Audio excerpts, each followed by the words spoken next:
Okay, video is rolling. Audio is rolling. Backup is rolling. Like drooling. Cat is drooling. I don't know why that tickled me. Do you ever just all of a sudden like you feel like drool in the corner of your mouth? You're like, oh God. Oh no. I like wipe it on the microphone. Okay, here we go. Yeah, sorry. I'm Kat. I'm Hayley. And this is Night Classy, the podcast where tipsy teachers teach fascinating lessons. Fascinating. We're fascists now. Oh, Fascinating. Just kinda. kidding. No, we're not. That'd be terrible. Not a funny joke. We teach fascinating lessons. What are we drinking, Hayley? I chugged some coffee. I'm drinking White Claw now and balancing it out with some water. What are you drinking? I have my homemade Gatorade in my tumbler here. I made it from powder myself, and then on the other side, She's a homemaker. I am. I'm a 5-star Michelin chef.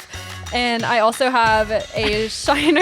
Aren't there only 3 stars? Is like the max? I have no idea. Michelin stars. Well, I'm so good. I have 5. And I have a Shiner Holiday Cheer beer brewed with peaches and pecans. So Pecans. it is very good. Shiner. I'm shiny. You know I'm that song? shiny. Yeah, I was a nanny like the summer that came out. So I used and abused that album. That album and Frozen. Those Yep. were like the prime time nannying years for us. Oh my God. Frozen came out, when we were in high school. Mm-hmm. And we listened, I went on like a road trip with my mom and my friend Melissa, and we drove down, and my brother, but my mom and my friend Melissa are the main characters of this story.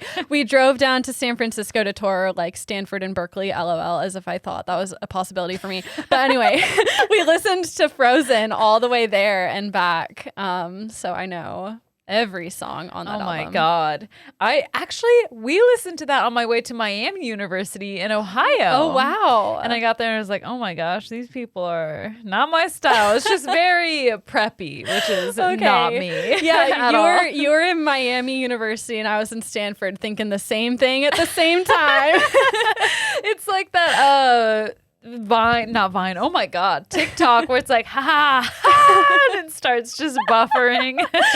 Yes. That's us realizing our worth. I still applied. And I did get interviewed. Wow. Did not get Look in. at you. I think they interview everyone. I did the opposite. I was just like so scared to grow up and go to college that I toured almost nowhere else and then just accepted my hometown college. So go UC. Go UC. I was so ready to get out, and then I started realizing how much it would cost, and then I got scared and just went to UW. Oh, but yeah. UW's a good school. It's very scary. Mm-hmm.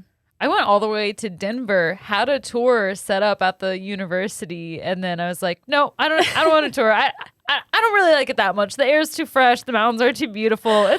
I can't do it. Oh my God, that would have I been know. so cool. I know. Oh well. Yeah. Maybe I'll go there for my master's. Maybe. I'm not getting my master's. You're still young. Could always do. I know. I've been thinking a lot about my master's lately.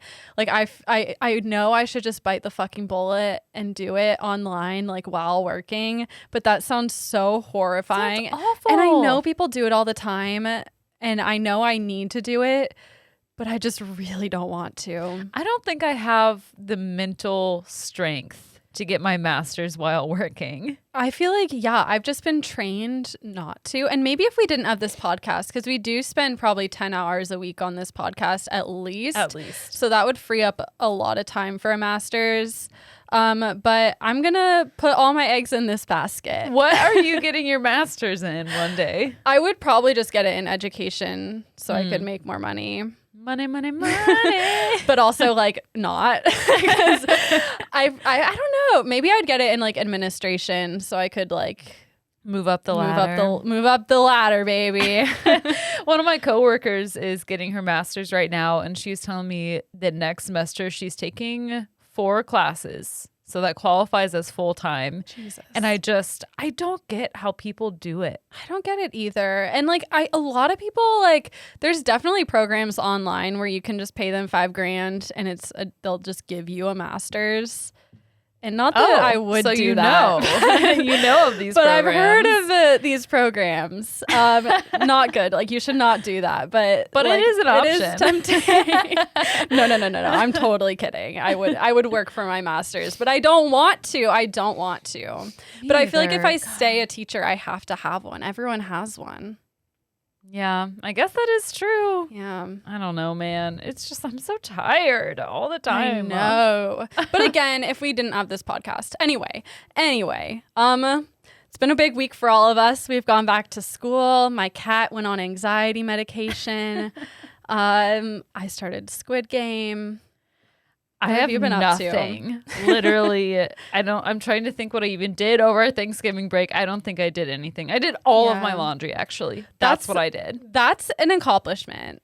It really was. Yeah. I separated everything into loads, and Tommy's entire kitchen was just laundry everywhere. Just a laundry factory. Yes. I was like, oh man, maybe I do have too many clothes. Yeah, it really piles up. I've been avoiding doing laundry because our basement has a infestation issue that we have since fixed. Alec is cursing our name right now. But it's fine. Everything's going well. I had the same experience over break. Like, I did not do anything. I had all these grand plans. I drove for Uber Eats one day. That was productive. Nice. And good for you. Yeah. And then I went to my riding lessons. I had Thanksgiving. It was a relaxing week. Yeah, it was. I need more of it. It was like going back on Monday. I was like, oh my God, I can't believe we're back. And then one of the other teachers was like, this is the easiest one to come back to. Like, yeah.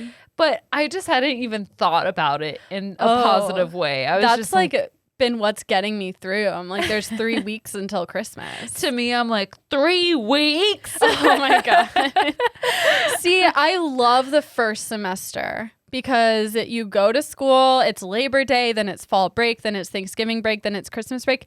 After Christmas break, it sucks ass. We have like 4 months with just out one in the break. Cold. It's like having a normal job. This is why I can't leave teaching. I'm too used to breaks. Yeah, I don't know if I could do it either. I'm trying to think what other career I could possibly do that gets the breaks of teachers. Nothing. There's nothing. And also, I can't do another job. I'm not qualified. So masters it is. You heard it here first. That's right. Donate to Patreon so I can afford it and food. It's only $5,000 for not a real master's. It's fine. If you get the paper, it's fine. Everything's fine. By the way, if you're a Patreon and you are participating in Krampus, check your Patreon inbox. I sent everyone their secret Krampus, and I did it by hand because on all the like online generators, you like had to put in people's email address and it would like send you your assignment. But like I couldn't do that because I didn't have everyone's email address. So I did it, and I swear it's random. I was like tempted to like play matchmaker and assign people, and then I was like, no, Kat, you can't do that, that's too extra. So I did it randomly.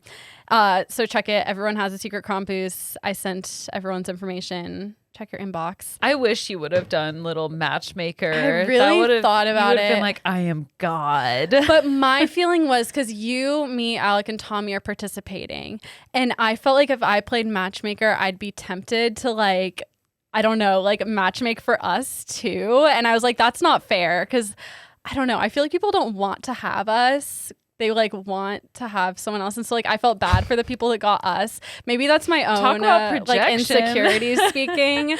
I just feel like people don't want me. So therefore they don't want me as secret Krampus.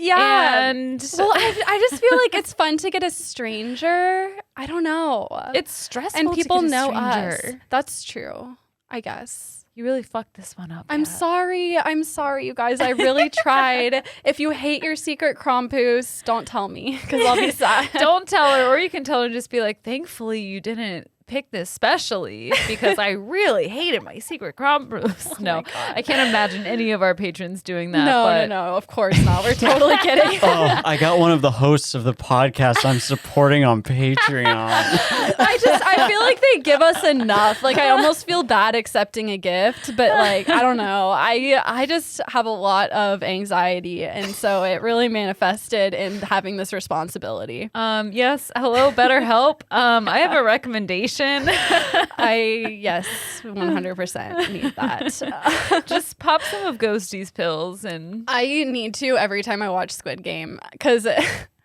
Alec and I have been watching it against my will because it stresses me out so horribly that I get like heart palpitations while I watch. And like, I love scary stuff, but this stuff is just too real for me, and it really upsets me. It's like really good. Like, I want to keep watching it, but I feel like I can only watch half of an episode at a time. And Alec likes to just like watch, and I can't. Truck on through. It's always nice when you find shows that you really, really like. Yeah, but it is a great show. Anxiety. But I feel like 15 minutes of Squid Game, one episode of Seinfeld.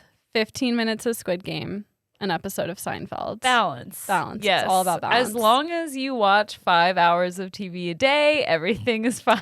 You got to get your requirement. 5 hours of TV a day keeps the doctor away. Right. Just picture the government pyramid that is like your food diet. You know, yeah. It's like 5 hours of TV, 1 to 2 hours of scrolling social media, at least. Probably 3 hours of podcasting, 1 to 3 hours depending on the day. Yeah.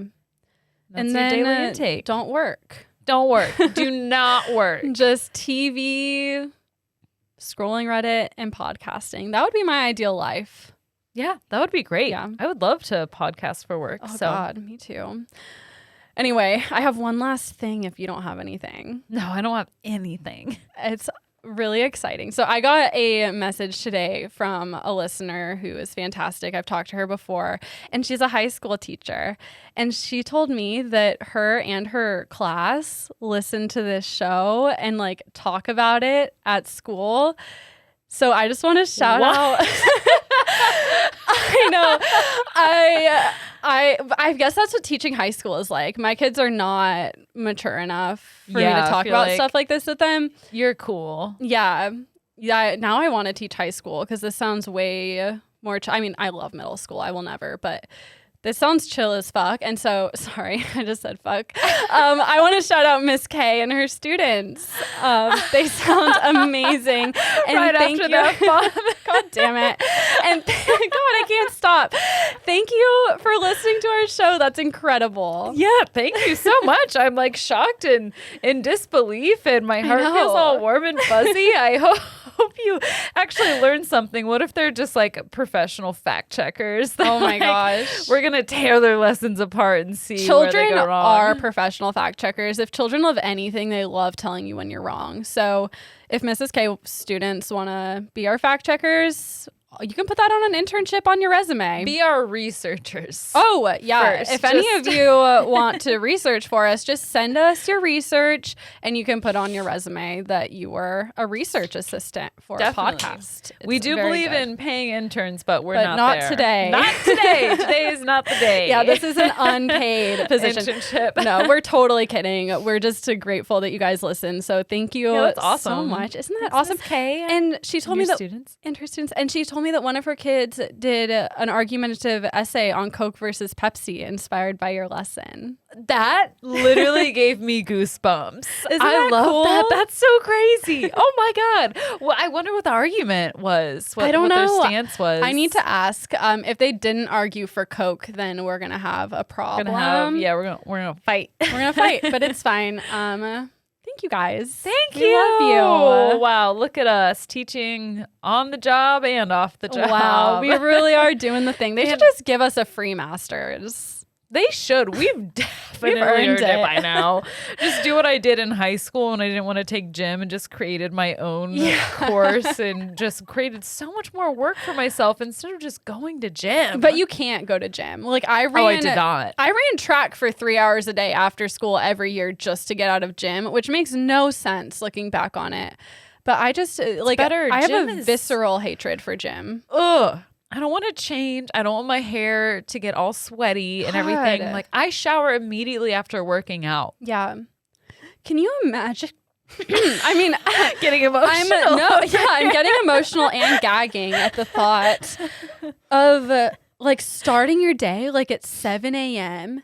and you have to change in front of your classmates in a locker room into nasty gym clothes that get washed maybe once a week, and then work out and then go to the rest of your day without showering. No, I could never. Wouldn't be me. Disgusting. Yeah. I created my own course to avoid that exact scenario. If anyone like in high school or middle school right now is listening and they have to go to gym, I am sincerely sorry. That's not fair. It gets better. It gets better. Just you wait. Not Someday that much better. You won't have to exercise, and you'll get winded going up the stairs, and you'll be living your best life. Maybe it doesn't get better. It gets different. It gets worse in a different way. Things change. We breathalyzed, and I only drank like a sip of my beer before we did. So I real 0.000. And I blew a 0.021, which means I do go first, despite what Kat may think. I get confused literally every time. Every time. I'm like, oh, I go first, or oh, you go first, and I'm never right, and it has never changed the pattern. So I don't need to just like flip flop what you think is right. I can't. Like I think I'm just like ready to be wrong all the time. Okay, fair enough. All right, well, that means I'm going first, and we do have a patron pick, a lesson from Ariel Smith, and she said that she wasn't really sure about a lesson topic, but she also joined our Patreon the same week that you did the paleo diet, but she did say maybe dieting. I feel like we've all been on some kind of dieting, so like when did it start? When did the different fads start? So today we're talking about dieting. So just general blanket warning: if you have disordered eating or you're triggered by any of this, I would just skip this lesson unless you want to learn about it. Yeah, skip to hers. Just listen to me.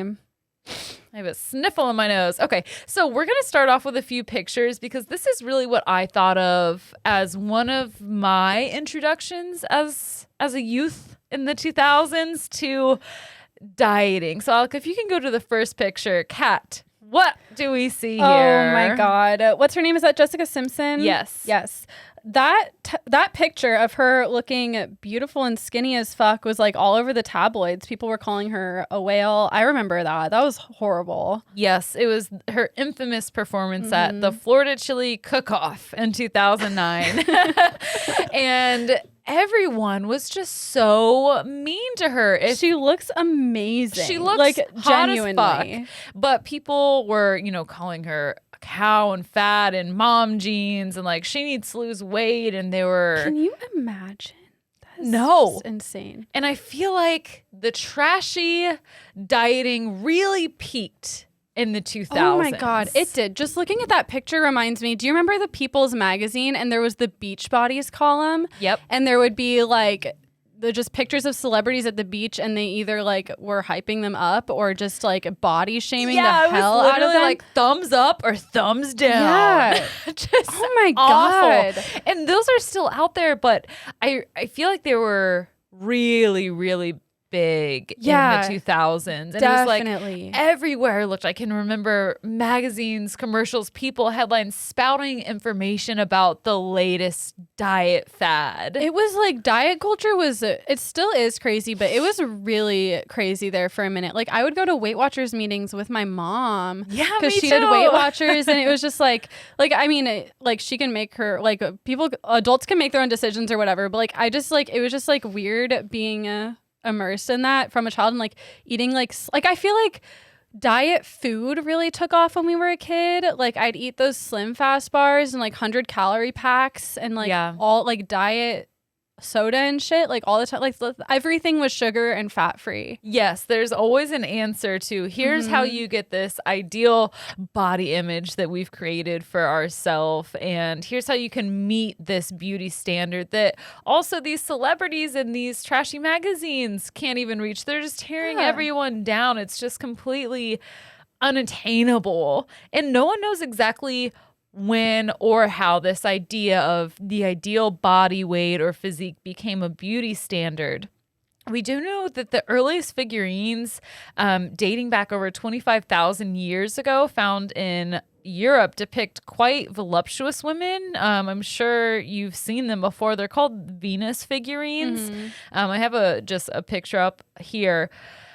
Opinions still vary on what they stand for. Kat, do you want to describe what you're saying? I'm sure you all know or have seen it. Yeah, they're those figurines where it's like they're very round. It's like a round carving of a woman, and she has like large breasts and large hips and a large tummy. And you might be about to talk about this, but I read somewhere that like researchers now think that they were carved by women looking down at themselves because it kind of looks like they're carved from a perspective of like looking down at your own body. That could very well be. It seems that we're not 100% sure exactly what they stand for, whether they are real people from the time, whether they're fertility goddesses or symbols. Early pornography has been speculated, images of ancestors, or an image of an ideal woman at the time. But either way, this shows that there were fat people back then. And it also kind of has us questioning, and researchers questioning, did the Paleolithic people in this region even have an idea of what an ideal weight was? And therefore, did they ever think about like what was overweight or underweight, or was it just what it was? We're not really sure, but we know that the word diet was invented in ancient Greece. It's derived from diatia. It's spelled like this, okay? Diatia. I almost want to say diatia. Diatia? Yeah. Diatia, maybe? I don't know. Sounds like diet, but it's not. And diatia, it was meant to represent a certain way of life rather than a way to restrict your diet. It was all encompassing, including food, drink, lifestyle, and exercise. And it really just for the people in ancient Greece described a good and responsible way to live. It was never about losing weight. It was a really just kind of outlines for how people could maintain a healthy mind and a healthy body. And they generally believed that a healthy mind and a healthy body made for a healthy society. So their recommendations for diatia, I'm sorry, really should have looked that up, were to eat regularly, but also sparingly, eat plainly, no spicy foods, get plenty of sleep, do plenty of work, get exercise, but also those all sound good, right? Except for eat plainly. Yes. Yeah, that's true. I don't know if my digestive tract would agree with that. My digestive tract is like God, please, yes, please, no more Taco Bell this week. Like, next time you can eat Indian food, but please, mild. Yeah. 2 stars. 2 stars for you. Yeah, my digestive tract does not agree, but my taste buds do. My taste buds love it. Give me the 4-star, baby. We got India Palace for Thanksgiving, and it was the bomb. It was fucking amazing. India Palace. If you're in Memphis, go drop everything and go to India Palace. That is right the place. Now.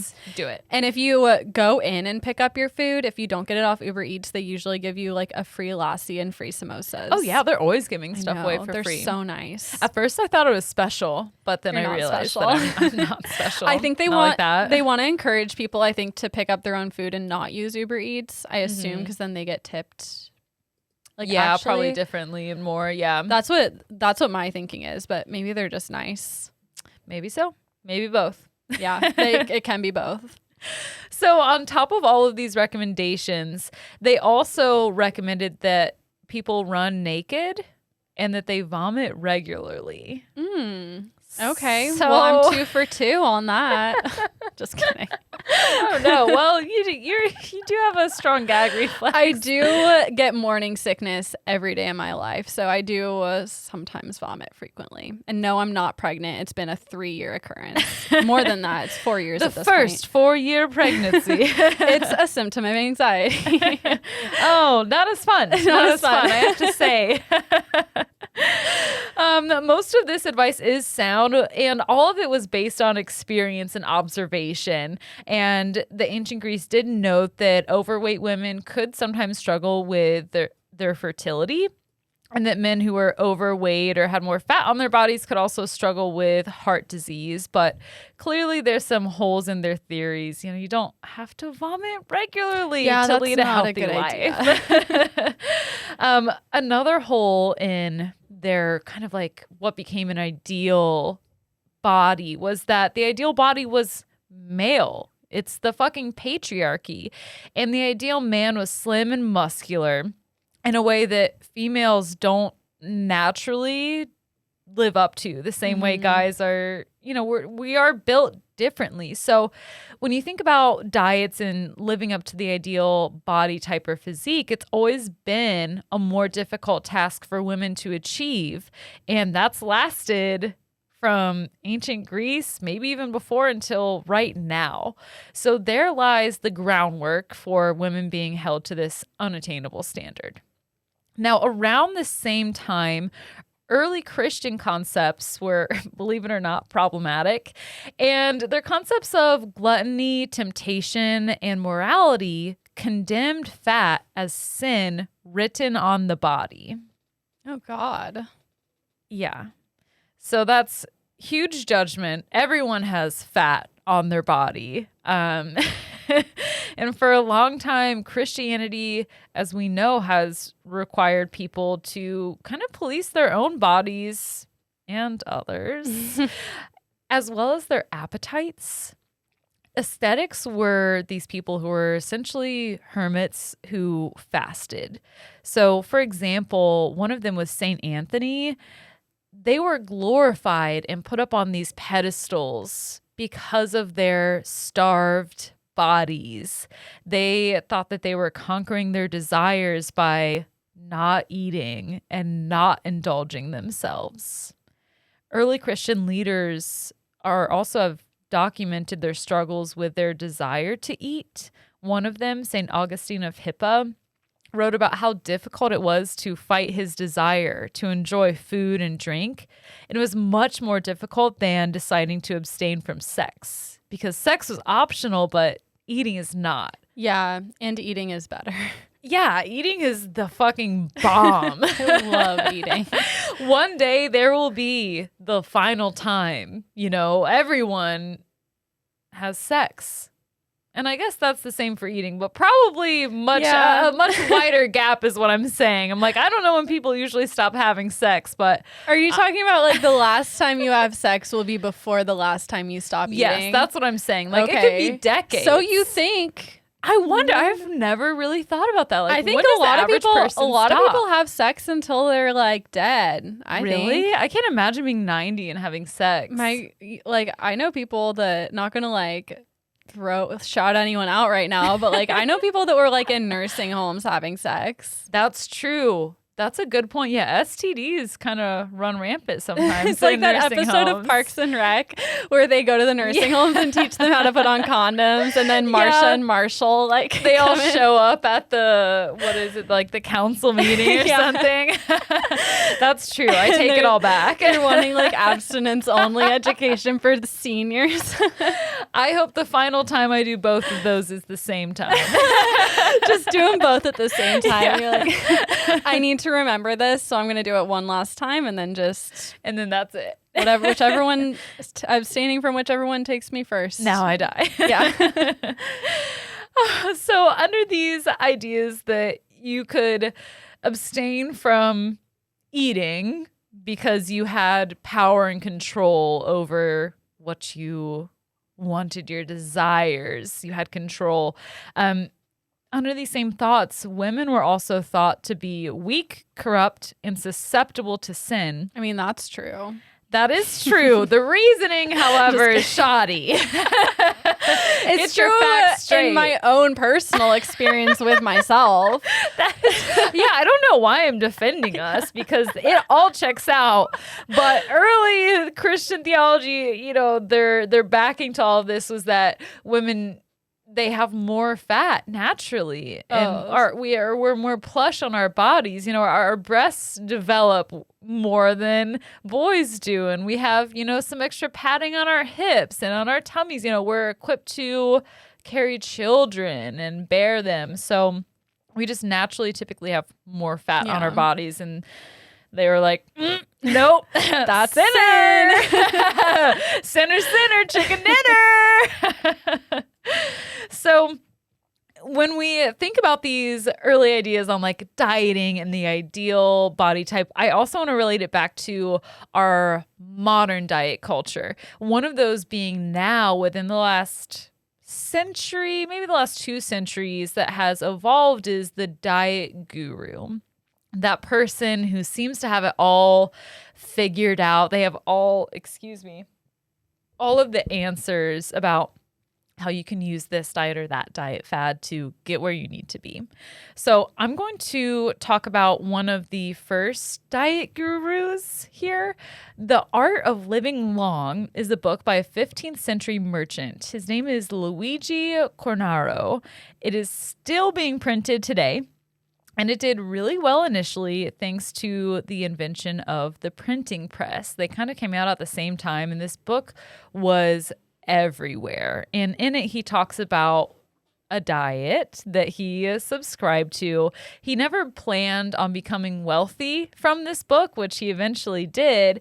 He wrote it because he was very fat and he was very wealthy. Unfortunately for him, though, his health suffered as he just ate and drank recklessly, like anything and everything in sight. Like he was eating, drinking, whatever he wanted for 35 years until it kind of came to a point where it's like, okay, you need to change something or you're going to die. So he made up his own diet. It was going to be low carb, high protein. And it's probably one of the first low-carb diets, which is extremely popular even now. Yeah, I think I read about this researching for my paleo topic. Probably, yeah. I can imagine how they kind of intertwined. His diet recommended that you eat no more than 12 ounces of food per day. Oh, my God. Yeah, and that it would be divided amongst some bread, soup, yolks of freshly laid eggs, and meats. So it's almost paleo because it's like very meat heavy. But you also got to wash it down with 1 to 2 glasses of wine. Okay. As long as I can still have wine. Yeah, that's my main thing is if wine is in it, I'm not a fan of diet culture, but I could go for a wine diet. The healthiest thing to do, and I want everyone to listen to me, I'm a diet guru, is only to drink wine and eat nothing else. It's like a juice cleanse. God. A juice cleanse of your intestines because you're going to throw it all up. Yeah. So fun fact here, he called his wine my milk. Makes 2 of us. The only type of milk I'll drink is wine. Period. Full stop. It's grape milk. Ew. Yeah, I mean, kind of, though. He made his diet in his 40s and he lived on into his 90s. Later in life, for like a long time, he would just eat a single egg yolk. What the fuck? One per day. That was it. What is wrong with this man? And he was like, I'm going to go from eating everything to eating nothing. Yeah, he's an all or nothing kind of guy. Was it raw or cooked? Raw.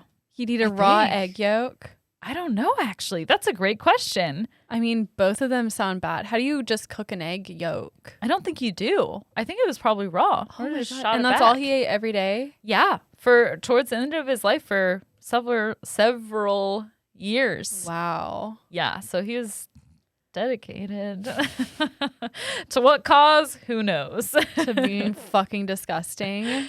And hungry. Yeah, super hungry. He's like, you know what sounds so good right now? 2 egg yolks. Today is my cheat day. I'm also going to eat the white. Oh, no, not the egg white. Gosh. That's a little bit too much for me. His book was huge. It was very popular. And fast forward a couple centuries, we have the same shit, different diets. It's this initial diet guru. What's his name again? Luigi Cornaro is someone who was unhappy with their physique. They changed how they look, maybe lost weight, and now they're sharing their secret. And it's a whole diet that's wrapped around that. One of our modern examples is Jenny Craig. I'm sure we all know her. So at this point, we have the ancient roots of dieting and the blueprint for the diet guru. So let's talk about who started actually doing the dieting, who's overweight, who wanted to lose weight. Because we know for most of history, it was wealthy people who were quote unquote overweight. You had to have money to buy rich foods. And that's just it. But everything kind of changed with the Industrial Revolution. The middle class could afford more, and the food environment around them really changed. There were early versions of fast food that popped up. For example, in Britain, there was fish and chips. In America, there were more refined sugars and flours. And there was just more processed foods and more food readily available, especially with people moving into the cities. So as a result of food being more readily available and more processed, the average person gained weight, and they became the target of this emerging diet industry. Like right now, it's kind of a rumbling. And the medical profession at this time and the media in the 19th century are also starting to take off at the same time. And it kind of creates this perfect storm. You get an influx of print and photography that's being dispersed to the general public. And that just spreads news quicker as far as diets go. We're talking about people's bodies and including pictures. Another technological piece that plays in here are scales. Scales weren't made for people until the late 1800s. Wow. Before then, people used farm scales if they wanted to weigh themselves. So in the late 1800s, they started making scales for people. And they started putting them everywhere. Like, if you're at a mall or something in the bathroom and it's like, you can, step on the scale, you've never seen a mall scale? I don't think so. Oh, well, we have them in Ohio and they have them outside the bathroom or in the bathroom or just in the mall, just in general public places. Mall scale? Yeah, you step on it, you insane. put a quarter in and you find out how much you weigh. Why? Don't you have a scale at home that you don't have to pay a quarter for? I think it's kind of like a throwback. That's weird as hell. I know, it's very weird. And it sounds atrocious to weigh yourself in public unless you're into that kind of thing. Yeah, what if it's just bragging? That's what it sounds like to me. Can we get this scale to announce how skinny and fabulous I am? You just get on the scale and just have a coughing attack to make everyone look at you. Yeah. Look. They started putting these scales for humans out everywhere. And you could get on the scale, pay a penny, step on it, and you could figure out how much you weighed. So this creates a whole new way for people to quantitatively compare themselves to others and or their past selves or their ideal self. So there's more and more pressure coming in from different sides and different ways to measure yourself. Another first celebrity diet icon was Lord Byron. This is in the early 1800s to 1860s or so is when he was kind of popular and his influence was reigning. He was a pale, thin poet who was obsessed with losing weight. He would wear layers of clothes all the time to sweat more. He would smoke cigars to stave off hunger. And when he did eat, get a load of this, he would eat potato chips soaked in vinegar. I mean, that sounds delicious, but I think he just had an eating disorder. But to eat it, that's what I'm thinking too. Like, this sounds bad. Sounds super unhealthy. But young women all over tried to emulate him, and he struggled throughout his life with his weight, and it sounds like accepting himself. Yeah, it sounds like he literally had anorexia. That's sad. Yeah. He weighed himself regularly on some farm scales, and they still have the records from this. It seems like there's this yo-yoing going on throughout his life. He would go from 9 stone to 11, then 9, then 13. And that's not healthy either. You know, everyone's body kind of has a set point where your body's like, okay, this is cool. And it's one thing to want to work on yourself if you want to build muscle or whatever, but just, I mean, to wear so many layers that you're that's sweating it off, and it just sounds unhealthy. He would I accidentally copied my notes from before again. And he was also known to binge eat. He was one of the first celebrities to really endorse dieting. For some reason, that last sentence didn't sound right to me. But yeah, he would endorse dieting. And this even lasted later into the 19th century. But after that, they kind of looked back on it and they were like, Lord Byron, like his practices were kind of fucked up. And they ended up leading to a lot of health issues for young women all over. So thankfully, they took a critical eye later on. But like when? In like the 1900s. Okay. So yeah, maybe late 1800s, early 1900s. That's earlier than I would think.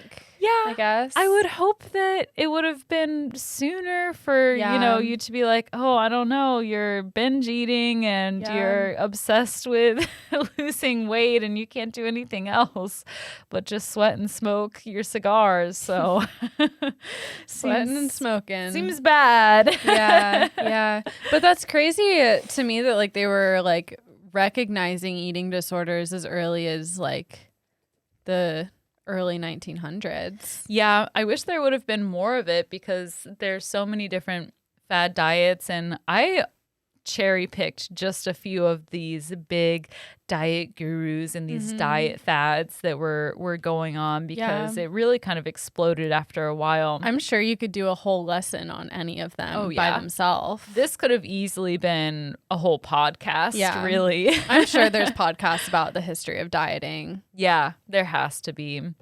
Our next mega diet star is this guy named William Banting. He was an undertaker for the wealthy in London, and in his adult years, he kept gaining weight, which, by the way, it's normal. Your high school body is not going to be your body forever. It's normal to gain weight in adulthood. Anyway, none of his efforts to lose weight worked, though, and he seemingly had tried everything, according to himself. And I don't know exactly what he was trying before all this, but he had been admitted to the hospital over 20 times trying to lose weight. One method he tried even gave him boils on his skin. What was he doing? I don't know what happened like that smearing time. the food on his face instead of eating it. He was like, if I take this poison ivy and rub it all over my tongue, I won't want to eat. It had to have been something like that. How do you give Something yourself crazy. boils? Yeah. He tried walking, swimming. He was drinking liquor all the time and just trying to why lose wasn't weight. he losing weight? He was drinking liquor all the time. By the time he was 65, and I don't know exactly when he started, I think he was, middle age, but he had only lost 6 pounds total, and he was just tired of being the size that he was, and he was like, I can't tie my own shoes anymore. Like, I'm sick of this. So he made up his own diet and ended up selling it to everyone else too. Banting started his day with alkaline water. His breakfast was 5 ounces of meat, lunch was meat, and dinner was more meat. Ew. He just liked meat. He loved meat. And if you really needed it, you could have some fruit. for an evening snack. Sounds healthy. I'm sure he wasn't vitamin C deficient. Not at all. I mean, he sounds really healthy and well balanced. So this is kind of like a precursor to Atkins being low carb, high protein. His diet became so popular, it actually became a verb. For example, like, Jill looks so great ever since she started Banting, which was his last name. Banting. And as I said, it's a precursor to Atkins, which was started. I'm sure we've all heard of Atkins. I know my parents were on it for years. And they would lose weight, but it's so easy to gain that weight back. Yeah, that's the problem with all this stuff. Yeah, none of it is going to work long term. If you need something, a long-term fix or want to change your life, like, it has to be a lifestyle change. Diets do not work. Yeah.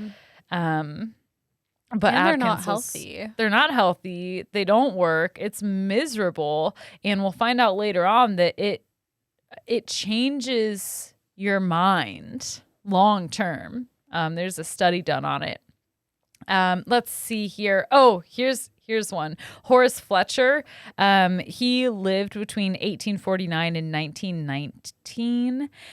His diet was to just chew your piece of food at least 100 times. Oh my God, I've heard of this. This is fucking insane. That is insane. You swallow all the goodness and then you spit out all the fiber. No. Yeah, Ew. you don't even chew, like, you don't even swallow the actual food. Ew. And by the time I chew something like maybe 10 times, I'm ready for the next bite. Like, I can't imagine chewing it 100+ times. And spitting it out. Also, like, that's backwards. You're just like slurping up all the sugar and fat and spitting out the fiber. Like, that's not the thing that keeps you going. Yeah. Oh, that is vile. And his idea was, you don't eat as much because you spend so much time chewing. And governments in America and Britain loved this diet idea. Yeah, I remember being in like health class and then telling us like to chew your food like longer. Yeah, I do and too. That's like Isn't a healthy that thing to do. So That's weird.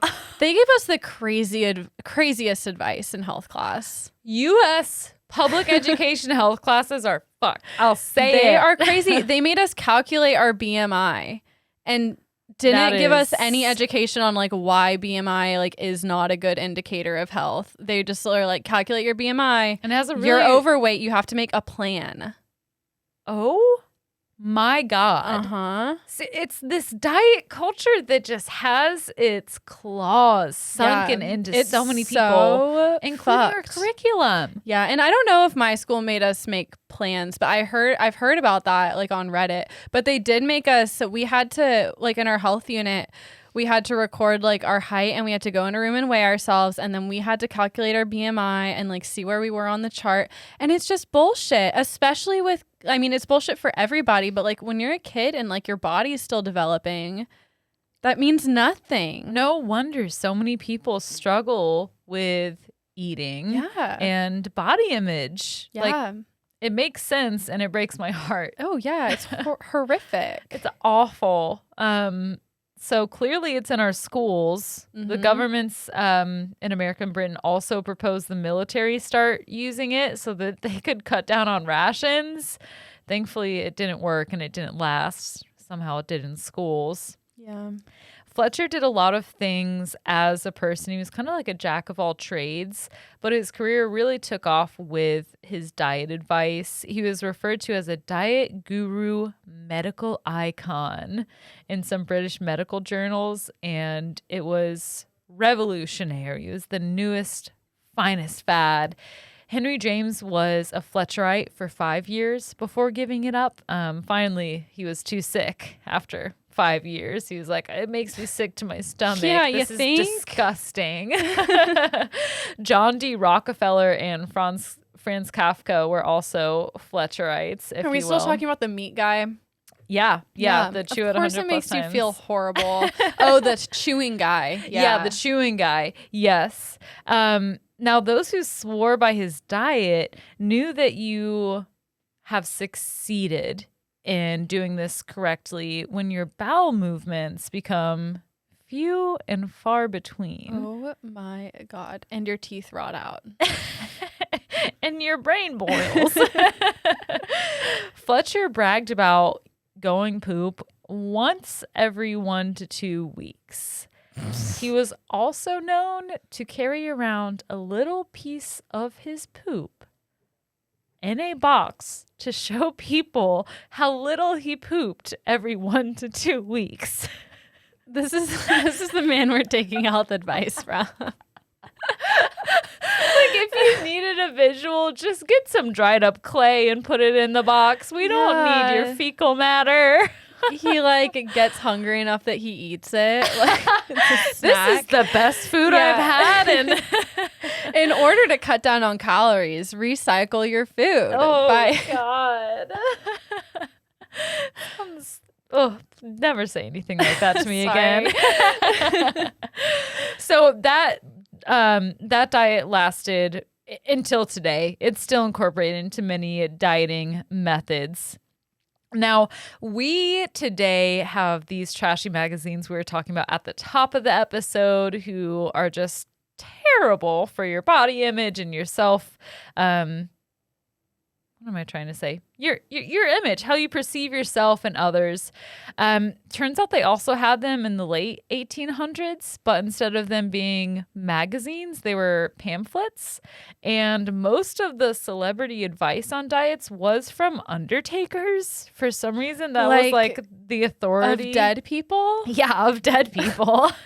Okay. And the early 1900s also introduced the quick fix diet fad.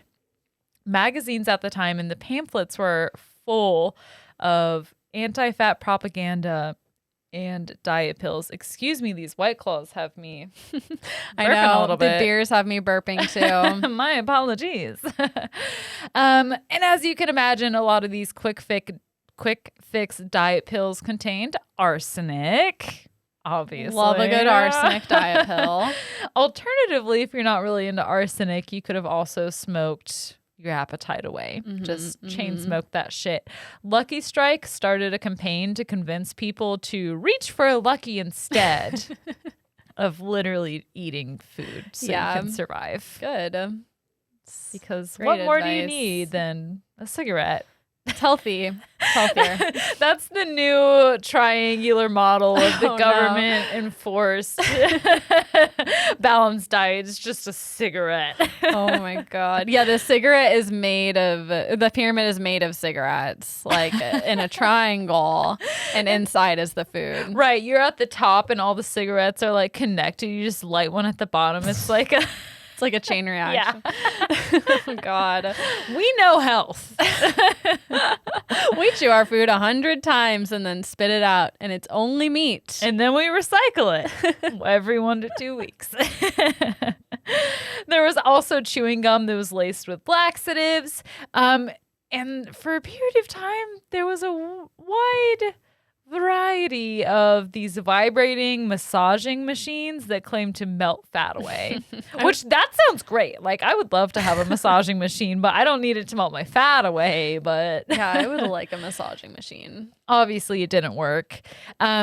This would be a great lesson topic for later on. So I didn't include a lot about her, but Sylvia of Hollywood was really popular in the 1920s. She is specialized in fat-reducing massages. Ooh. She claimed that she would squeeze the fat out of bodies like mashed potatoes out of a colander.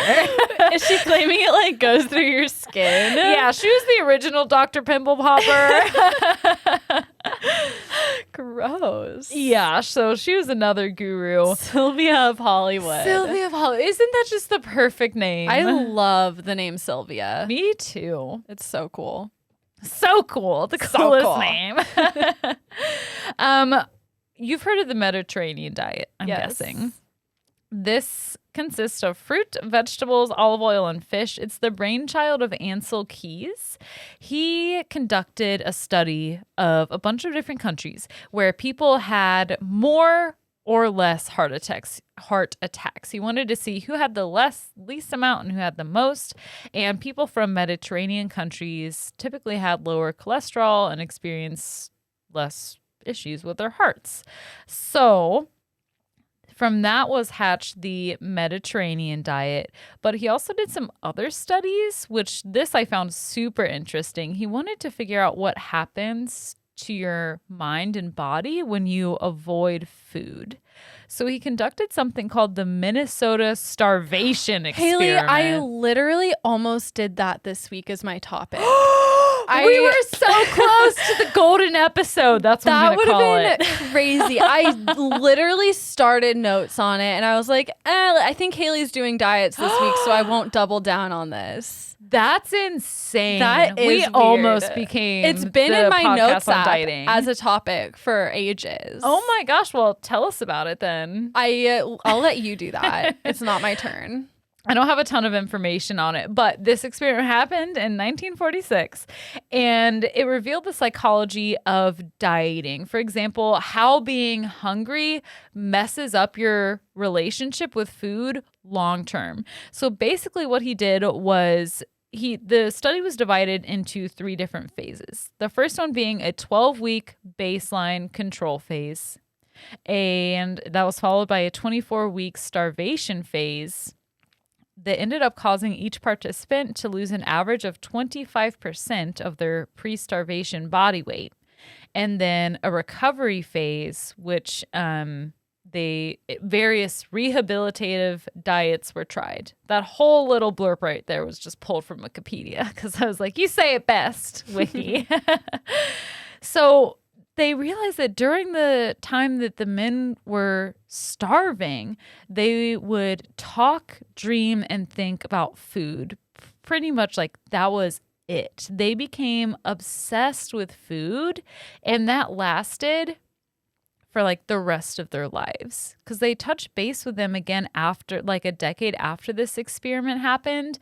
And that state of mind of being obsessed with food and that's all you're thinking of just lasted with them forever. And so being deprived of foods affects your relationship with food short term and long term. And so diets are just so damaging is what I'm trying to say. Have in your notes the part where, so like when they were in the recovery phase, that was like the most like a mentally challenging part for them. And one guy like chopped off his foot.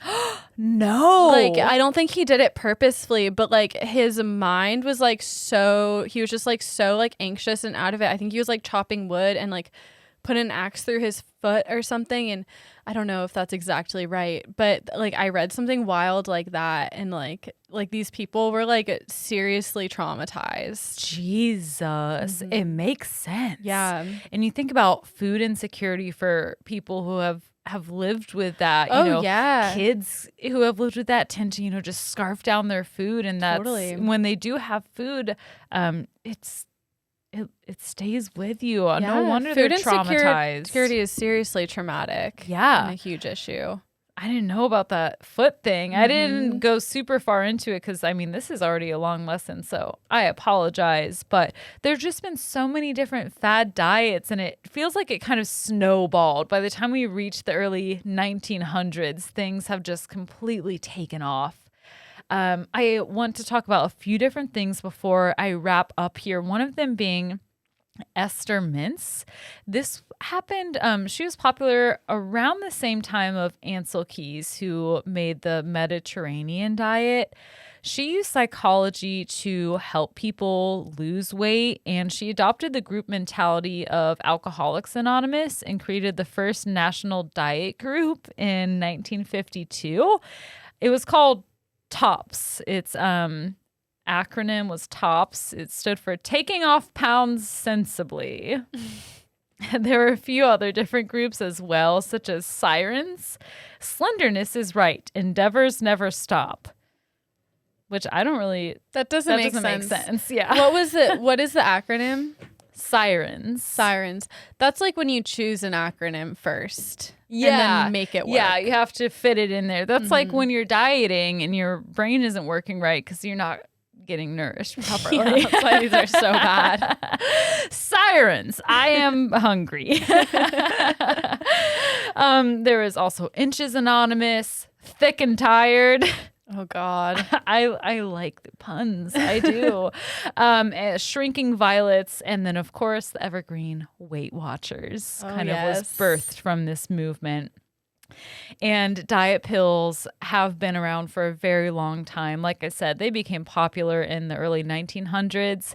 Around mid-century, they, cut out the arsenic and all that shit, and they became just replaced it with speed. Yeah, they became known as mother's little helpers. Yeah. So I don't know a better helper than speed. No, that's wrong to say. Most of the pills were a mix of amphetamines and other chemicals, and a lot of people died from using them. By 1970, 8% of all prescriptions in the U.S. were for amphetamines, which is crazy. It's a lot. And some issues arose since amphetamines stopped working after a while, and they also kill people. So these titans of the diet industry came forward with other ways to get people to diet, including books and diet systems. And then, of course, they started getting celebrities to endorse them. And we all know about Weight Watchers. This is huge. You said your mom was on Weight Watchers. My mom was on Weight Watchers, on and off. Moms love Weight Watchers. I remember going to, when I was a kid, summers. There was a church that had jazzercise in the morning, Weight Watchers in the afternoon. Whoa. And you bet your ass my ass was at both of them because my mom was there. Oh my God. Yeah. And there was also this huge wooden ship-shaped playground that became infested with wasps. Oh, God. Yeah, so it was really fun because it was basically just a huge pirate ship. Yeah, that sounds fun as fuck. Yeah, way better than fucking Weight Watchers. Yeah, I used to have to sit in the hallway. My mom would get me a hot chocolate, and I sat in the hallway during her meetings. It was good times. Just hanging out. You guys. My hot chocolate from Starbucks. I don't know. What is Weight Watchers? Do you use binoculars? Or is it a what is happening here? No, the best part about Weight Watchers was at the end when she would buy me, they had these straws that were filled with little flavor crystals in the straw, and then you could drink milk through the straw and it would flavor the milk. I feel like I'm remembering having those too. They were the best. I didn't expect you to say milk though. Well, as a kid, I wouldn't drink so milk it could now, be water. No, too, it was milk. It would make it strawberry, vanilla, or chocolate milk. Oh, I see. Okay. Gotta get that milk. That's right. Calcium. Weight Watchers was really popular because people, you had a strong support system, including a public weigh-in. Probably wouldn't have been my favorite part outside of just the whole thing in general. But there is some evidence that supports the effectiveness of Weight Watchers. They have paid a lot of money for clinical trials for Weight Watchers. But all in all, even ranked diets ranked by professionals, scientists, nutritionists, even the ones at the very top of the list, which it is Mediterranean diet seems to be the best diet if you're going to go on one of them. They don't help people keep the weight off long term. So I'll explain how they work and then we'll end it in this lesson. How these fad diets work is ketogenesis. They work for short-term weight loss. A lot of these, you're so low in carb intake, your body cannibalizes protein molecules. And our brains mostly run on fat molecules, but when there's no carbs, they turn to the protein instead. And the theory is that it's super inefficient to fuel your brain this way on the protein. So as a result, you lose a ton of weight really quickly, but it's not fat loss, it's water weight, which is obviously not sustainable. Newsflash, you need water to live. Plus, they're super restrictive. You're cutting out a bunch of food, and it just gets old mentally to miss food. And that's how you lose weight. Yeah. It's just water and, maybe you do lose 30 pounds in a month, which is crazy. And everyone's body has a different baseline. Someone's healthy body is not another person's healthy body. Yeah. So it's just you can't tried. And I come from a lot of privilege as someone who is thin, so I don't want to talk about this too much, but I mean, it's really sad that we have this like one cookie cutter shape that everyone wants to be, because that's not the reality of everyone's like, being skinny is not healthy, like not necessarily, you know? Yeah, I could not agree more. And on the opposite, you know, having more fat on your body is not unhealthy necessarily. Exactly. So yeah, it's all different for everyone. Yeah. And I'm anti-dieting. I hate the diet industry. We're just preyed upon, especially young people, I feel like. And young women. Young women particularly, yes. So Ariel and all of our other lovely Night Classy listeners, I hope you learned something about dieting and can take it with you and discuss it. Write papers like the kids in Miss K's class. Yes. Tell me about your least favorite diet and why. And why. My sources are The Bizarre History of Dieting at Attention ATTN on YouTube, We've Lost It, the diet episode of the Gastropod podcast, America's Weirdest Historical Fad Diets by Jen Rose Smith on HuffPost, The Long, Strange History of Dieting Fads by Melissa Widowick on Colorado State University's website, A History of Diets from Byron to 5'2" by Emmy Sainer, Wikipedia, and Forms.com. Thank you. That was fantastic. I learned so much. Good. I'm glad. And all of those bits that I touched on could be their own lesson. 100%. Yeah. So check us out on Patreon. We're going to start a dieting podcast. I could not. But that was really interesting. Thank you, Hayley. You're welcome. Sorry it was so long. Oh, don't be sorry. Mine is pretty short. We can jam on right through. We're going to hear a word from our sponsor, though. First, we'll be back. This episode is sponsored by BetterHelp.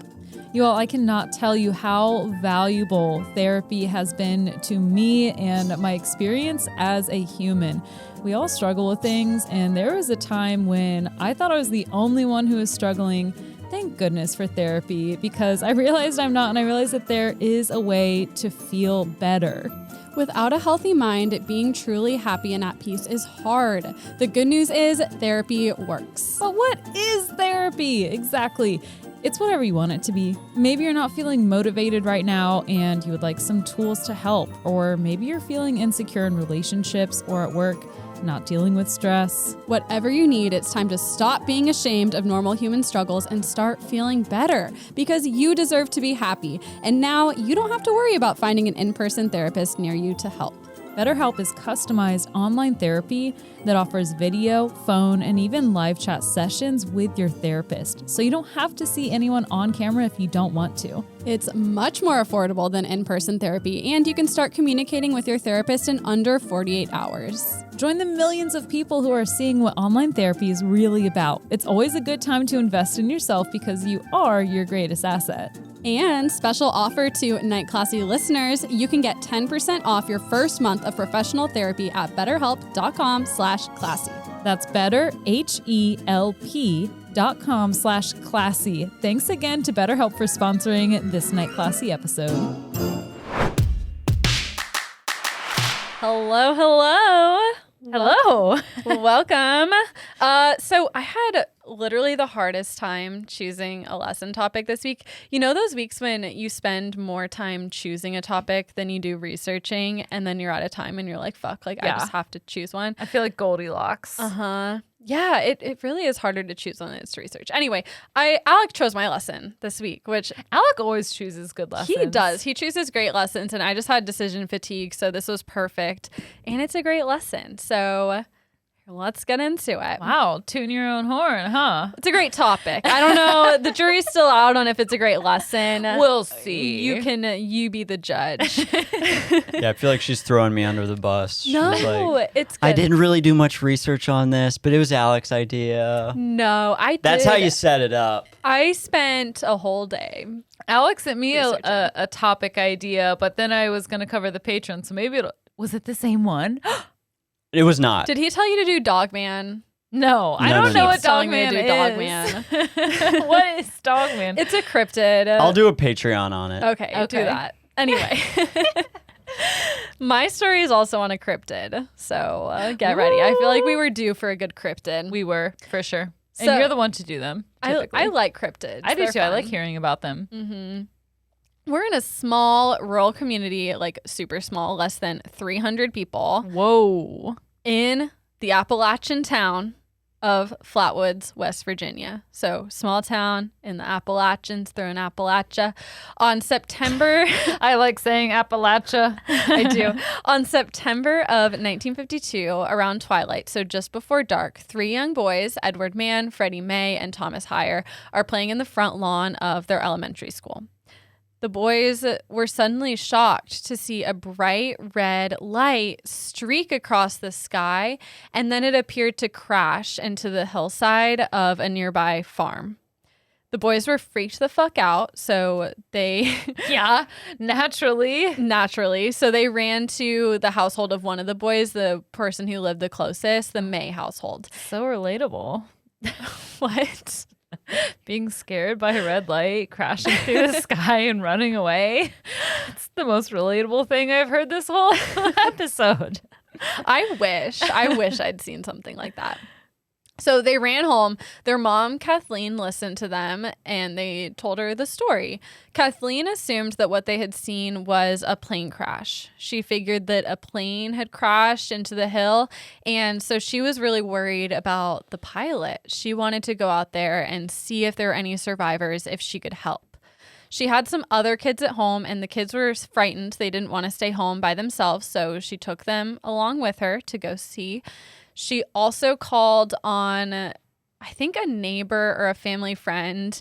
His name was Eugene Lemon, and he was 17 years old and a National Guard member.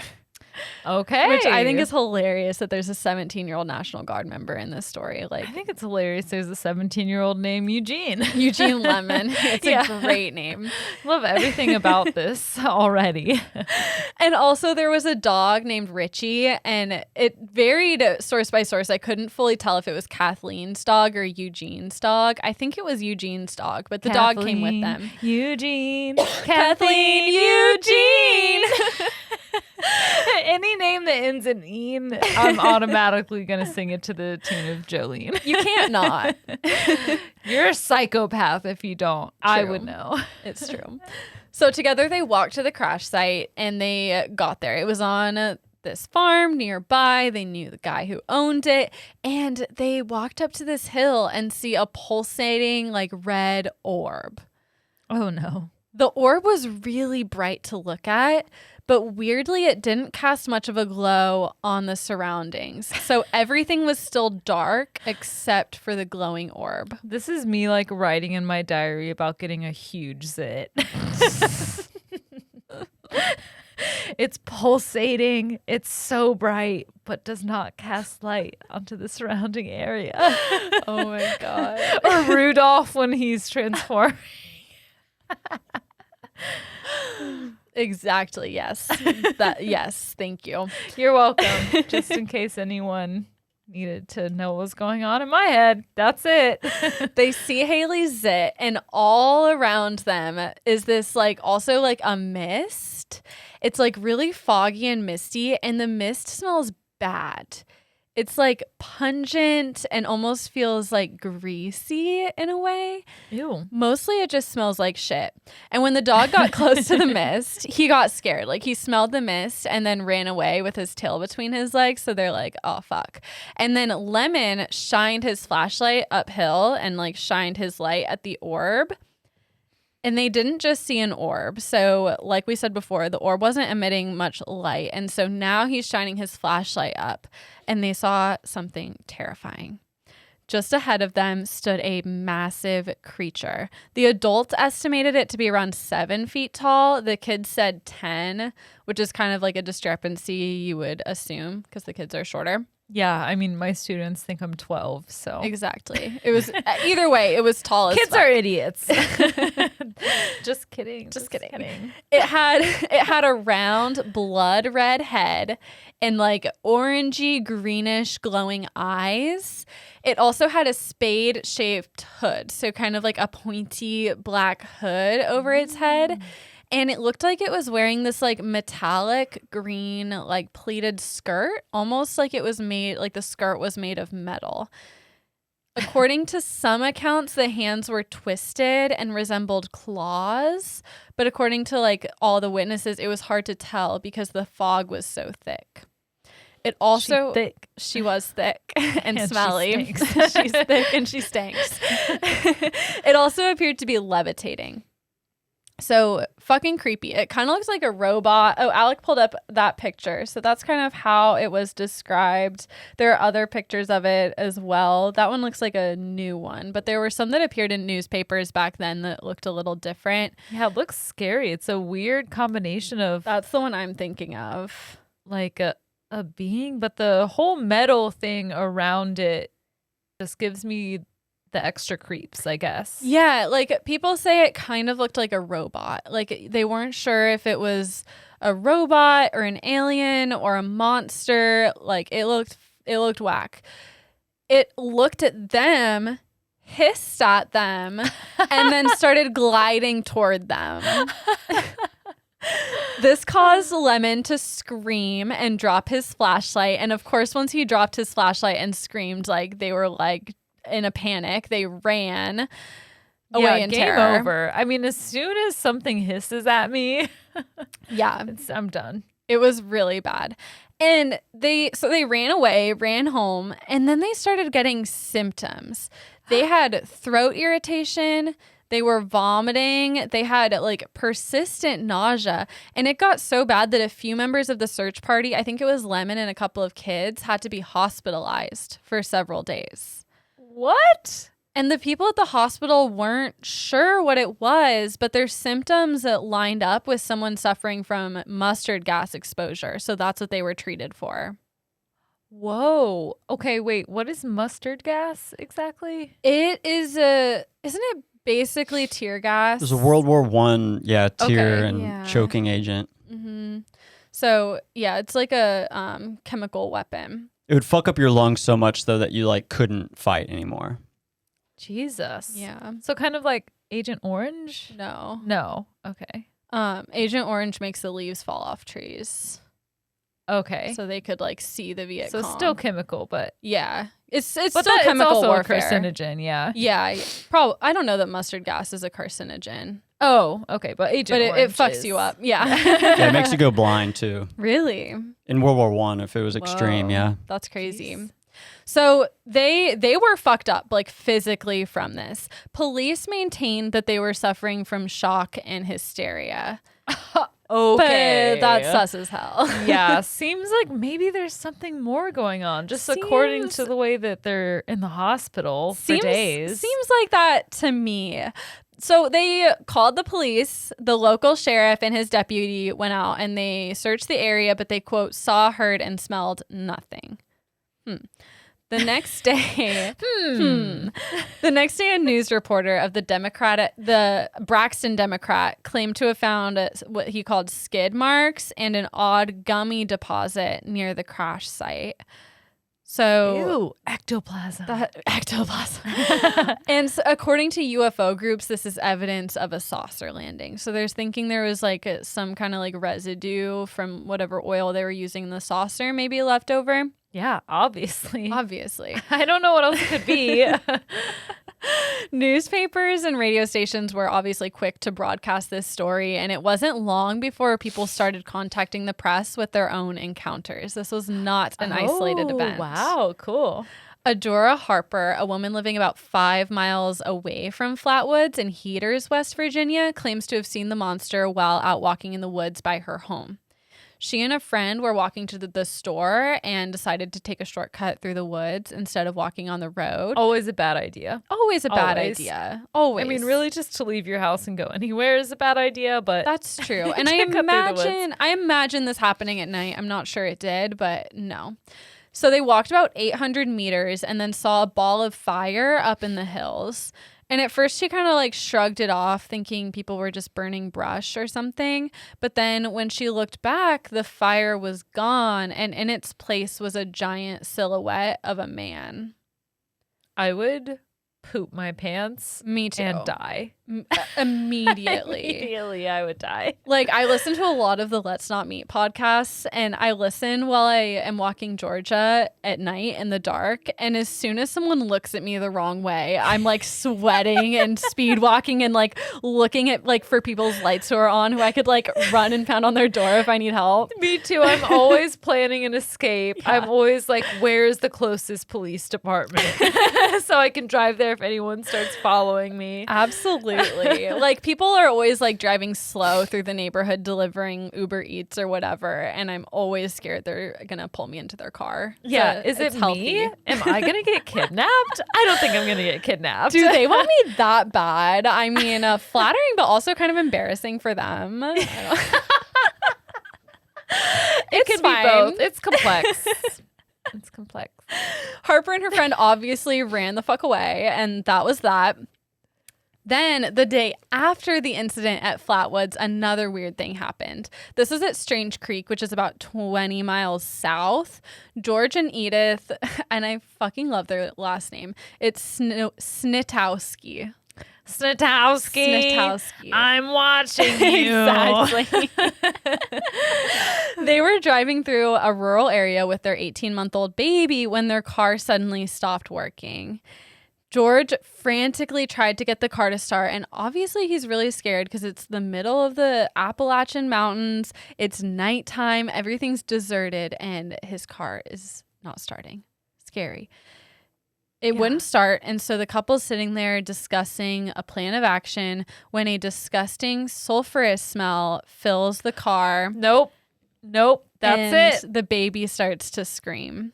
I would be like, my car is going to explode, and I would jump out. I would think it was a gas leak. That's when a bright light appeared outside, and the couple saw a 10-foot tall creature hovering in front of their car. It mostly matched to the description of the Flatwoods Monster, except this time it wasn't wearing its hood. So instead of seeing a hooded figure, they said it had a bony reptilian head. It looked like a lizard person. And it had lizard hands that it dragged across their car, and then it glided into the woods. And retreated back to Middle Earth. Yeah. Retreated back to Hollywood. Meeting. To the White House. As soon as the monster was gone, the car started working again, and the family was able to drive away. So I don't think it's not hurting anyone. I think it's pretty nice just checking overall. It out. Just looking around, seeing what there is to see. The original story ended up getting picked up like by national news outlets. Kathleen May and Eugene Lemon ended up being interviewed on CBS in New York City. When local publisher A. Lee Stewart interviewed the group, he said, quote, "Those people were the most scared people I've ever seen. People don't make up that kind of story that quickly." So a lot of people believed them. They were very compelling. They were clearly very frightened. And like, I just feel like these kind of stories, whatever they saw something. Like, people from a small town in West Virginia don't just like make national news like this for saying they saw multiple cases. Yeah. People like they saw something, whatever they saw. After hearing, so like he interviewed them, he was compelled by their story. He went and investigated the scene himself, bringing his gun, of course, because he was scared. Yeah. And in the following days, the whole town was freaking out. Like, they were getting all this attention. There was a monster on the loose. It was really scary. Local police, though, were still dismissing the sightings and chalking them up to exaggeration, just trying to calm people down. Then one day, a group of black-suited men claiming to be with the U.S. government showed up at the Mays house to take witness statements. The Men in Black. The Men in Black. We need to do a lesson on them. I talk about the Men in Black a little bit more in here, so we'll get to it a little bit. All of the witness statements aligned, which is really rare for them to like be corroborated well if it were a hoax. And Kathleen mentioned that she got some oil on her dress the night of the sighting. The Men in Black took the dress with them, telling her they'd return it. They never returned it, obviously. You should have known. Everyone should have known. They're not going to return it. They never do that. This is not the only report of potential men in black at the scene. There's this guy named Gray Barker who's now a super well-known UFO conspiracy theorist, and he got his start by popularizing the concept of the men in black, partly like while reporting on this case. Cool. So he's a native of Braxton County, and he was an aspiring writer, but like wasn't really taking off until he heard about the Flatwoods Monster, saw his opportunity, went down to interview the people of Flatwoods. He later wrote a book about the encounters and others like it called They Knew Too Much About Flying Saucers.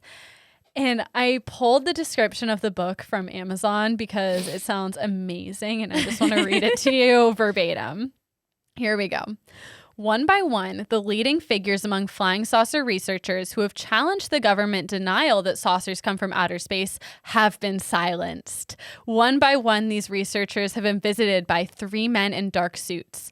Nobody will tell what transpired, but each man they visited was reduced to silence. The silenced men know these 3 dark-clad visitors are, but they won't talk about it. They may be government agents. They may be from outer space, but nobody is talking. This is the very first account of the effort to silence those who had the courage to speak out. Within the pages of this book, you will find new evidence and astounding new theories that may help explain the great flying saucer mystery. Please tell me you ordered this book. I need to. I need it more. Sounds incredible. After hearing that, I have a sudden urge to read a book. It's crazy. So obviously in this book, he's arguing for the existence of the men in black. It's his thesis statement about the men in black, which are allegedly government workers or possible aliens who wear black suits and silence UFO witnesses. In this book, he does not only talk about the Flatwoods Monster, and honestly, I'm not sure if he does talk about the Flatwoods Monster in this book or if this is just what started his career path toward the book. I'm not entirely sure, but the book does cite another story about a conservationalist named Harold Dahl. So I have Harold's UFO story here, and it takes place off the shore of Maury Island in Washington State. What up? On the Puget Sound. He was gathering logs when he saw 6 donut-shaped objects hovering about 400 meters above his boat. Then one of them fell down along with a bunch of like metallic debris, and the debris rained down and struck him, his son, and his dog. And it struck his dog so hard that sadly the dog died. No. You didn't have I'm to sorry. say I did. You were like the dog.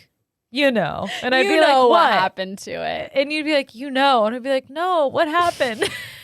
He ate some gravy on his dinner and had a really good day. And he went to sleep forever. He went to a farm with people that love him very much where he gets to chase the rabbits. Anyway. Dahl, I guess, was able to take pictures of the crafts, and he brought them back to show his boss. His boss then went to the scene and saw the ship himself. The next morning, though, Dahl was met by a man in a black suit. They ended up going to breakfast together to a diner, and without Dahl telling him much of anything, this man in the suit was able to perfectly describe what Dahl had experienced. He told him, quote, "What I have said is proof to you that I know a great deal more about this experience of yours than you will ever want to believe." Ew. I hate that. Ew. Stop being so arrogant and just tell me. Yeah, I feel like that's rude. You just had a crazy experience, and he's like, no. You don't know more. You don't know shit. And I'm not going to tell you anything. Yeah. So rude. So rude. He then told Dahl that he was not to speak about this incident ever again or bad things would happen to him. So then Dahl was like, it's a hoax. It's a hoax. He told everyone it was a hoax. Maybe it was a hoax, or maybe that was to avoid retaliation from the men in black. Who's to say? Yeah, I don't want to be retaliated by the men in black. I would definitely just be like, I lied. I don't know. 100%. I'm a liar. Attention. I'm a liar. I'm a cheater. Sorry. It's also possible that maybe Gray isn't the most trustworthy source. So, like, he is, on one hand, this really respected UFOologist in that community. On the other hand, people have their doubts. So about the Flatwoods Monster, he reported that he heard that 2 Air Force investigators had shown up to Flatwoods gathering information, pretending to be magazine writers. Basically, more Men in Black stuff. He was really the first person to even like publicly be like the Men in Black are a thing. So possibly it takes a crazy person to go out on a ledge or like someone that. who really wants to be a writer and doesn't care how they're gonna do it. Yeah. So Gray's friends say that he doesn't believe in UFOs. He just wanted to be a writer. He liked writing about them. He obviously enjoyed profiting from them. David Houchin is an expert on Gray Barker and says, quote, Barker worked it. He was not deeply troubled if something wasn't true was being presented as fact. He was very permissive that way. So who knows if these people are just like skeptics, like saying he's not being truthful, or if he actually wasn't being truthful.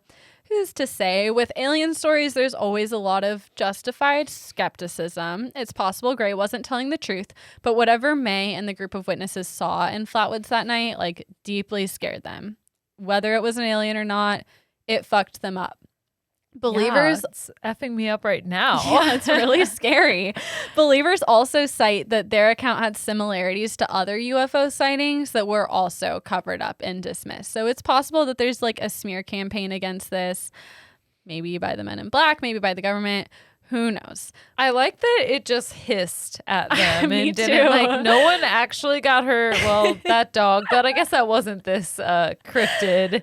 It's thing. like that classic thing where like you out crazy the crazy to make them leave you alone. Like the alien was like, fuck, like I just need to fix my ship and make them go away. He's like just like acting nuts.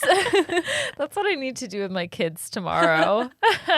Remember one time when I was babysitting, the kids were not listening to anything and I just pretended to break down and started like crying like a crazy person. And I looked up and their jaws were on the floor. They're just looking at me and I was like, they were scared. I'm Haley, unstable. That's scary. That's not nice. Good. You know, someone can only be pushed so far until they have to fake a mental breakdown. That's true. I do not know what it's like to teach preschool and I don't want to. That wasn't preschool. That was when I was babysitting. Oh, I thought No, I this was wouldn't at do that. school. I was like, wow. No, I would not do that as a teacher. That was when I was like 14. Oh, okay. That makes way more sense. I was like, oh, wow, that's not best a good teaching practice. No, that was That is teenager not what we Haley. call student-centered learning. I'll tell Not you at that much. So if you're a skeptic, there are other explanations. The flash of light in the sky that observers saw that night was possibly a meteor. I don't know what I said. I'm stuttering a lot this lesson. I'm sorry. So the night of the sightings, a meteor was seen in 3 different states, Maryland, Pennsylvania, and West Virginia. So maybe the meteor was the UFO. And it was a UFO they saw, not a meteor. Right. Ever thought of that? Obviously Skeptics? not. Obviously not. And maybe a piece of it struck the mountain. Maybe there was just like a small brush fire. Who knows? They attribute the pulsing red light to possibly be just that of an aircraft, like how planes have red lights, which I'm like, You would know. Yeah, I think we know what a plane looks like. As for the monster, do you want to guess what people say the monster was? A lost trick-or-treater. No. Someone's iron lung exploded. And What do people always blame this shit on? Do you know? It's a type of bird. I don't know. No, An I don't know. owl. Herring? An owl. Sorry. What? Yeah. How in the world could it be an? Okay. Right? What? That's what I'm saying. I mean, owls look creepy as fuck, but like they don't look huge. They're not 7 feet tall. No. So So they have glowing eyes. the idea is that there was an owl in a tree, and so that's where its face came from. Maybe like the light was flashing off its eyes, and then the foliage under the owl, like all the tree, looked like a skirt, and then its feet clutching the branch looked like claws, hands. Seems like a stretch. I'd rather just be an alien. That honestly makes more sense to me. And so there's also like the shadows combined with the fear of the witnesses like made the owl look huge and scary. I don't know. People were hospitalized. Like, I don't think an owl could do that. Like, it might not be aliens, but I don't think an owl is a very good explanation. But that seems to be the best people can come up with. Yeah, I'm not thinking owl, and especially with that couple in the car. Yeah. For the car to just, for it to stop, start smelling, and then start up again. And I don't know a ton about those other stories. Like, this was such a big news story that people probably were calling in with bullshit. I don't really know about that. But, like, the initial encounter, like, these people were clearly really scared and concerned. I don't think it was an owl, whatever it was. And wasn't the mom and all the kids hospitalized for, like, hysteria and mustard gas? The mom wasn't. It was the kid, Eugene Lemon, and then a couple of the other kids, I think. It might have been the mom, but I don't think she was. And it was for several days. Yeah. Yeah. I said that in the beginning. I just missed it. Okay. Whether or not it's real, the Flatwoods Monster has left quite the legacy. It is the second most famous cryptid in West Virginia, after Mothman, of course. Driving into the town of Flatwoods, you will see a sign that reads Home of the Green Monster, and they hold an annual Flatwoods Monster Day festival to commemorate the legend. The Visitors Bureau has also built 5 large chairs that resemble the monster, and they put them around town. If you manage to find and photograph all 5, you get a sticker. So they have a lot of fun with it. And that is the story of the alien/cryptid/owl, the Flatwoods Monster. Wow. Well, I know what I'm doing next time I'm in West Virginia. Me too. It sounds fun. I want to go to Flatwoods. You're welcome. That lesson. I never even have heard of this. So yeah, me it's always either. Because I'm always like, when I think of cryptids, I think of just the big ones. Yeah. But in reality, there's probably hundreds. At least hundreds. Yeah, there's so many.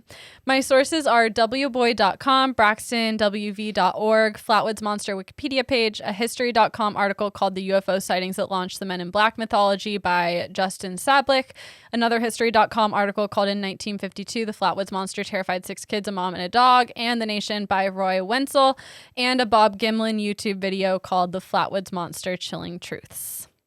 Thank you for that lesson. It was a good lesson. You were right.